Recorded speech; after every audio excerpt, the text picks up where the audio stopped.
Pemerintah Kota Makassar menjadi satu-satunya kota di Indonesia yang diundang oleh ASEAN Development Bank untuk mengikuti workshop regional penguatan pengelolaan pajak properti dalam meningkatkan pendapatan asli daerah di kota Takaoka dan Tokyo, Jepang pada 4 hingga 8 September mendatang.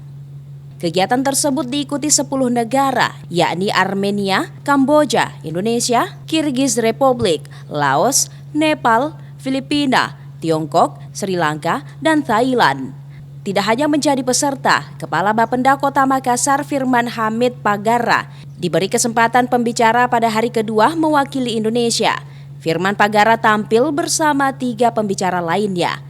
Rencananya mantan Kabag Humas Pemkot Makassar itu akan memaparkan terkait capaian aplikasi Pakinta atau pajak terintegrasi dan terdigitalisasi yang diterapkan sejak 2022 lalu, yang mana penggunaan aplikasi Pakinta mampu meningkatkan jumlah target pendapatan. Bahkan diakui banyak orang yang terbantu dan langsung membayar melalui aplikasi dibandingkan tahun sebelumnya yang harus datang ke kantor Bapenda Kota Makassar. Kami akan memaparkan mengenai bagaimana penggunaan pajak aplikasi Pakinta yang kami launching di tahun kemarin mampu meningkatkan jumlah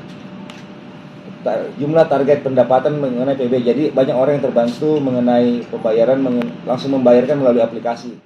Firman menambahkan, keberhasilan aplikasi tersebut dibuktikan dengan banyaknya user yang terdaftar di aplikasi Pakinta Inovasi Bapenda Kota Makassar. Bahkan capaian pendapatan PBB meningkat dari 180 miliar rupiah di 2021, naik menjadi 213 miliar rupiah di 2022. Ira, Fajar TV dan Fajar Radio melaporkan.